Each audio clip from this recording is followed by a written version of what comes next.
Image copyright AFP Getty Images Image caption Hundreds of thousands of Rohingya people are now living in refugee camps like this one in Bangladesh. Bangladesh has signed a deal with Myanmar to return hundreds of thousands of Rohingya Muslims who fled a recent army crackdown.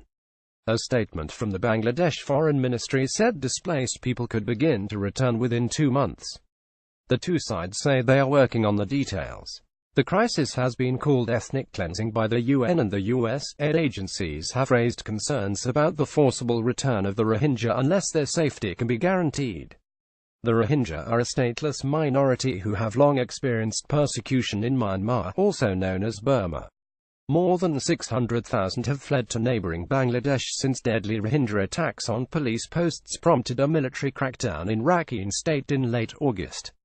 On Wednesday, U.S. Secretary of State Rex Tillerson said Myanmar's military action against the minority Rohingya population constituted ethnic cleansing. The arrangement stipulates that the return shall commence within 2 months, a press release from the Bangladeshi government said. Few other details were released following the signing of the memorandum in Myanmar's capital Naypyidaw. Bangladesh Foreign Minister Mahmood Ali said it was a first step.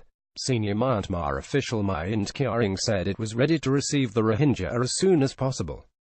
Myanmar's conditions of return remain unclear, and many Rohingya are terrified of being sent back.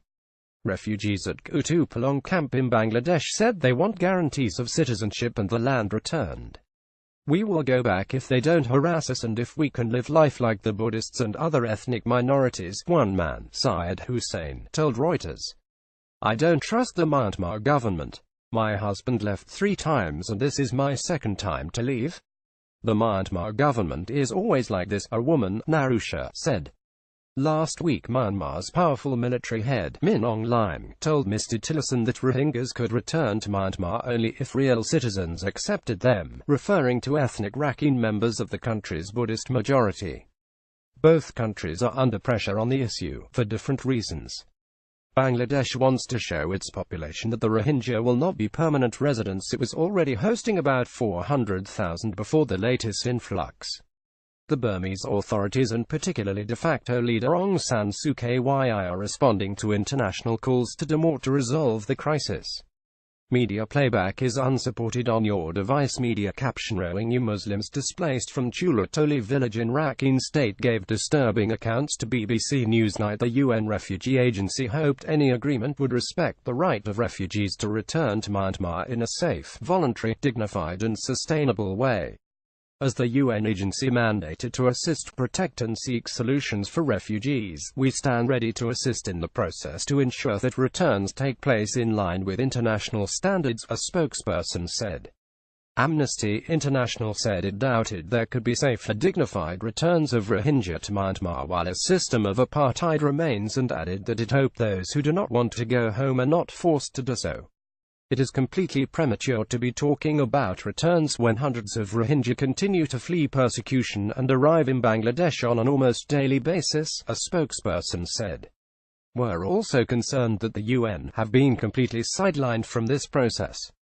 This does not bode well for ensuring a really robust voluntary repatriation agreement that meets international standards. Last week the Burmese army exonerated itself of blame regarding the Rohingya crisis. It denied killing any Rohingya people, burning the villages, raping women and girls, and stealing possessions. The assertions contradict evidence seen by BBC correspondents. Media playback is unsupported on your device. Media caption Watch where the Rohingya Pope Francis is due to arrive in Myanmar on the 26th of November. His visit will include meetings with Myanmar's army chief and Aung San Suu Kyi, the Vatican has said. The pontiff will later travel to the Bangladeshi capital, Dhaka, where he will meet Rohingya refugees. Rohingya inside and outside Myanmar. Human Rights Watch says most damage occurred in Mongdor Township between the 25th of August and the 25th of September, with many villages destroyed after the 5th of September.